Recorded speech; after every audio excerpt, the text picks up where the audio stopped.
আমরা পড়লাম যে যদি আয় বাড়াই, আয় বৃদ্ধি করি, আয় বৃদ্ধি করলে আয় যদি বাড়ানো হয় বি বাড়বে, অনেকবার বলা হয়েছে আয় বাড়ালে বি বাড়বে, তাই তো। আবার বি বাড়ালে ফ্লাক্স, চুম্বক ফ্লাক্স, ফাই দিয়ে লেখা হয়, চুম্বক ফ্লাক্স বাড়বে। কি করে লিখলাম এটা দেখ, এদিকে দেখ লিখে দিচ্ছি আরেকবার, বি সমান mu naught I by 2r। B আর আই এর মধ্যে কি সম্পর্ক?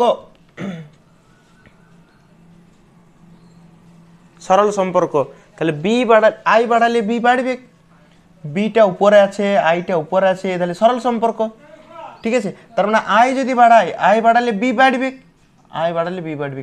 তারপরটা দেখ না, এটা আমরা পড়েছি ফাই সমান বি এ কস থিটা। তার মানে এইখানে আমরা বুঝতে পারছি যদি বি বাড়ায় তাহলে ফ্লাক্স বাড়বে, ওইটাই লিখেছি, বি বাড়ালে ফ্লাক্স বাড়বে। ফাই সমান B A cos theta, phi R B এর মধ্যে কি সম্পর্ক? সরল সম্পর্ক। তো এইটা যদি বাড়ায় এইটাও বাড়বে, ওইটাই লিখেছি, বি বাড়ালে ফ্লাক্স বাড়বে। তার মানে এই দুটো সমীকরণ থেকে আমরা বলতেই পারি যে ফ্লাক্সটা আই এর সাথে সমানুপাতিক, ফ্লাক্সটা আই এর সাথে সমানুপাতিক। কেননা আই বাড়ালে বি বাড়বে, বি বাড়ালে ফ্লাক্স বাড়বে, তার মানে আই আর ফ্লাক্সের মধ্যে সম্পর্ক আছে, তাহলে ফ্লাক্স আই এর সাথে সমানুপাতিক। এইখানে যদি সমানুপাতিক ধ্রুবকটাকে আমরা তুলতে চাই, সমানুপাতিক ধ্রুবকটাকে যদি সমান করতে চাই, তাহলে একটা ডান দিকে একটা ধ্রুবক দ্বারা গুণ করতে হয়। তাহলে আমরা এইখানে ধ্রুবকটাকে এল লি, এল ইন্টু আই, তাহলে ফাই সমান কী বেরোলো? এল আই, ঠিক আছে। আর এই যে এলটাকেই বলা হয় সাবেশাঙ্ক, এল হচ্ছে সমানুপাতিক ধ্রুবক, এলটাকে কি বলা হয়? সাবেশাঙ্ক, এলটাকে বলা হয় সাবেশাঙ্ক। এইবার আমরা সাবেশাঙ্কের সংজ্ঞা করব। তো সাবেশাঙ্কের যদি সংজ্ঞা বের করতে চাই, এখানে এল সমান কি হবে? এই জায়গা থেকে এল সমান ফাই বাই আই হবে, এল সমান হচ্ছে ফাই বাই আই, দেখ এই জায়গা থেকে এল সমান ফাই বাই আই হবে।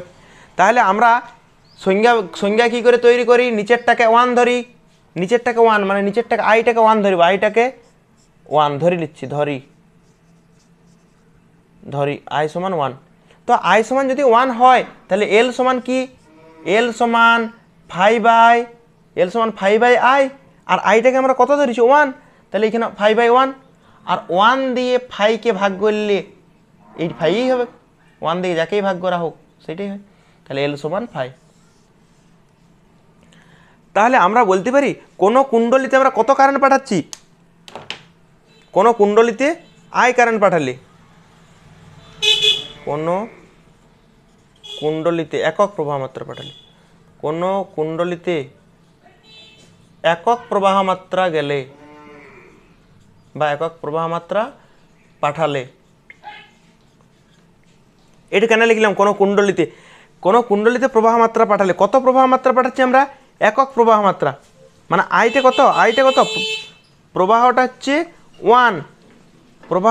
1, তাহলে কুণ্ডলিতে কত প্রবাহ মাত্রা? একক প্রবাহ মাত্রা পাঠালে যেটা চৌম্বক ফ্লাক্স সেইটা কি সাবেশাঙ্ক বলা হয়। তাহলে কোনো কুণ্ডলিতে একক প্রবাহ মাত্রা পাঠালে, একক প্রবাহ মাত্রা লিখলাম কেননা আইটাকে 1 ধরেছি, আই মানে কারেন্ট, প্রবাহ, তাহলে প্রবাহটা কত? 1, ওইটাই লিখেছি, একক প্রবাহ মাত্রা পাঠালে যেটা ফ্লাক্স সেইটা কি সাবেশাঙ্ক। ফাই মানে কি বটে? ফাই মানে ফ্লাক্স, আর এই ফ্লাক্সটাকে কি বলা হয়? সাবেশাঙ্ক। তাহলে কোনো কুণ্ডলিতে একক প্রবাহ মাত্রা পাঠালে কুণ্ডলীর সাথে যে ফ্লাক্স থাকে, কুণ্ডলীর সাথে জড়িত ফ্লাক্স কে? কোন ফ্লাক্স? চৌম্বক ফ্লাক্স না তড়িৎ ফ্লাক্স? চৌম্বক ফ্লাক্স কেই কি বলা হয়? সাবেশাঙ্ক। কীভাবে সংজ্ঞাটা করলাম? নিচেরটাকে 1 ধরে নিলাম, তাহলে আইটাকে কত ধরেছি আমরা? 1, তাহলে একক প্রবাহ মাত্রা, আই মানে কি? প্রবাহ মাত্রা, তাহলে একক প্রবাহ মাত্রা পাঠালে ফাই মানে কি বটে? ফ্লাক্স। কোন ফ্লাক্স? চৌম্বক ফ্লাক্স, চৌম্বক পড়ছি আমরা, চৌম্বক ফ্লাক্স। এই চৌম্বক ফ্লাক্সটা কার সাথে জড়িত? কুণ্ডলীর সাথে। কুণ্ডলীর সাথে জড়িত চৌম্বক ফ্লাক্সটাকে কি বলা হয়? এল। এল মানে কি ওঠে? এল মানে সাবেশাঙ্ক, তাহলে এটাকে সাবেশাঙ্ক বলে। এই যে সাবেশাঙ্ক, সাবেশাঙ্ক কুণ্ডলীর আকার আয়তন কি দিয়ে গঠিত তার উপর নির্ভর করে, শুধু ফাই আর আই এর উপর নির্ভর করে না, ফাই আর আই এর উপর নির্ভর করে না, ঠিক আছে। এলটা কার উপর নির্ভর করে? এল নির্ভর করে কুণ্ডলীর উপর, কুণ্ডলীর গঠনের উপর, কুণ্ডলীর গঠনের উপর এল নির্ভর করে, কুণ্ডলীর গঠনের উপর এল নির্ভর করে। এল মানে সাবেশাঙ্ক, এই ফাই আর আই এর উপর নির্ভর করে না। এটা বলা হয় নাই, দেখ এটা যে একটু আগে পড়ালাম না সাবেশের সংজ্ঞাটা, তো অনেকের এরকম মনে প্রশ্ন আসতেও পারে যে সুইচ বন্ধ করব, যেই সুইচ বন্ধ করব কারেন্ট যাবে, আর কারেন্ট যাবে, কারেন্ট যেতে যেতে কারেন্ট কী হবে? কারেন্ট বাড়বে, আই বাড়বে, আই বাড়লে ফ্লাক্স বাড়বে, তাহলে ফ্লাক্স প্রথমে শূন্য থাকবে, প্রথমে যখন কারেন্ট যায় না তখন শূন্য, তাহলে শূন্য থেকে বেড়ে কত হয়ে যায়? সর্বোচ্চ হয়। আমরা প্রথমে কি করছি? কারেন্ট বাড়াচ্ছি, কারেন্ট বাড়ালে ফ্লাক্স বাড়বে, আর ফ্লাক্স প্রথমে থাকে শূন্য, তাহলে শূন্য থেকে বাড়ি পরে কত হয়ে যায়? সর্বোচ্চ হয়ে যায়। আর যেই সর্বোচ্চ হয়ে যাবে, সর্বোচ্চ হলে আরও ফ্লাক্স কি বাড়বে? সর্বোচ্চ হলে ফ্লাক্স আর বাড়ে না, আর ফ্লাক্স যদি সর্বোচ্চ হয়ে যাওয়ার পর ফ্লাক্স যদি না বাড়ে, ফ্লাক্স না বাড়লে বা চেঞ্জ হলে আর তড়িৎ চালক বল সৃষ্টি হবে না। মানে অনেকেরই প্রশ্ন থাকে যে কারেন্ট বাড়িয়ে যাবে তাহলে ফ্লাক্স হইতে যাবে। হ্যাঁ, কারেন্ট বাড়লে ফ্লাক্সটা তো একটা সর্বোচ্চ সীমা পর্যন্ত যাবে, চৌম্বক ক্ষেত্র তো একটা সর্বোচ্চ সীমা পর্যন্ত যাবে।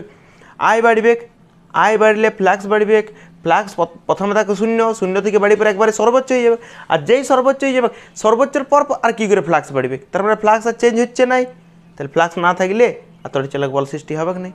একই রকমভাবে যদি আমরা আই কমালে কি হবে? আই কমালে কি হবে? আই কমালে ফ্লাক্স কমলে এটা শূন্য থেকে সর্বোচ্চ ছিল, এটা সর্বোচ্চ থেকে শূন্য হবে, তাহলে ফ্লাক্স আর কমবে নাই। সেই কীরকম যেখানে যেখানে বাড়ি ছিল সেখানে সেখানে কমবে, ঠিক আছে। এটা যদি প্রশ্ন আসে তোর মনে, যদি এরকম কোনো প্রশ্ন আসে তো এই জন্য অ্যান্সারটা দিয়ে দিলাম।